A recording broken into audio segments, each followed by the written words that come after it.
حي على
Mümin kardeşlerim, Ramazan ayının 1. cumasında Ulu Cami'de hep beraber Cuma'nın farizesini eda etmek için bulunmaktayız.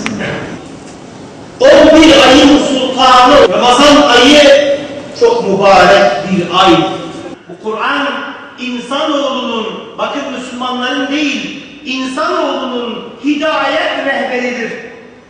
Yol haritasıdır, pusuladır.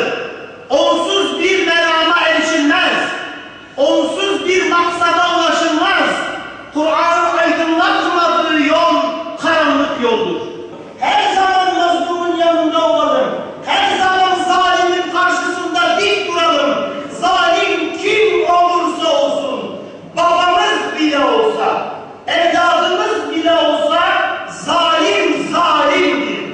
Zulmün dili yok, zulmün dini de yok, zulmün rengi de yok. Zulüm, zulüm. Allah kabul eylesin. Sorular geliyor bize. Hocam, kimse bana dokunmasın. İnanın evde kıyamet koparıyorum. Çok sinirliyim. Ortalıktan madara ediyorum. Neden? Oruç tuttum diye. Kime tuttun? Kimin için? Oruç tuttun ama oruç seni tutmamış maalesef. قُلْ لَا تَمُنُّوا عَلَيَّ إِسْلَامَكُمْ Müslümanlığınızı bana minnet etmeyin. Kaldırsın ama sen kendini kandırma. Sen kendini kandırma, ibadetle geçir. İbadetle geçir. Ramazan geldi diye teravih kılıyoruz. Bakın camiye dolduruyoruz. Teravih nedir? Sünnet. Rekatları hakkında da biliyorsunuz. 8-20. Peygamber 8 kılmış, Hazreti Ömer 20'ye çıkarmış ve ümmet icma etmiş bunun üzerine. Teravihi kaçırırsak kıyamet kopar. Hocam ben teravihini kılmak istemiyorum. Teravihi kılar, sahura kalkar, oruç niyetli getirir, uykuya dalar, sabah namazını kılmaz. Değerli Müslüman kardeşlerim, biz evet Ramazan'ın kıymetli değerini bileceğiz. Bunları bütün yıla teşmil etmek için uğraşacağız. Ne olur amel defterlerimiz boş gitmesin. Sadece biz değil. Bu Ramazan'ı vesile kılacağız. Kur'an'ı sevdireceğiz, anlatacağız. En azından, bakın bir şey söylüyorum, hutbemi bitiriyorum. Kur'an ayı, Kur'an'ı okuma ayı, anlama ve yaşatma ayı. Ve bu yıl özellikle Ramazan'da israfı engelleme, yani bu tema olarak Diyanet tarafından da açıklandı. Dikkat edelim, sofralarımıza dikkat edelim. Oruç tutuyoruz diye 70 çeşit yemek sofraya koymayalım Allah aşkına. Ekmek ve zeytinle orucunu açanları unutmayalım hiçbir zaman. Ve bu mübarek ayda yaptığımız ve hatırladığımız ve öğrendiklerimizi diğer bütün aylara teşvik etmek suretiyle Ramazan'dan istifade edelim. وينهى عن الفحشاء والمنكر والبغي يعظكم لعلكم تذكرون. الله أكبر. أشهد أن لا إله إلا الله. أشهد أن لا إله إلا الله. قد قامت الصلاة. قد قامت الصلاة. الله أكبر. الله أكبر. لا إله إلا الله. الله أكبر.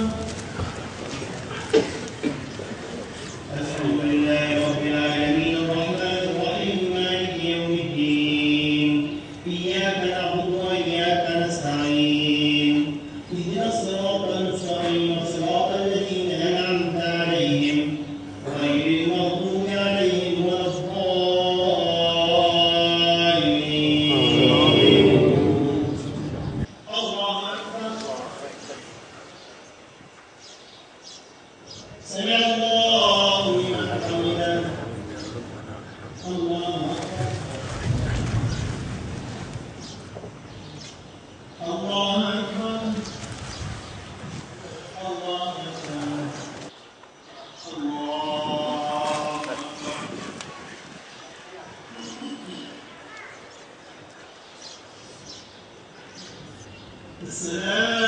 عليكم ورحمة الله. السلام عليكم ورحمة الله. اللهم أنت السلام.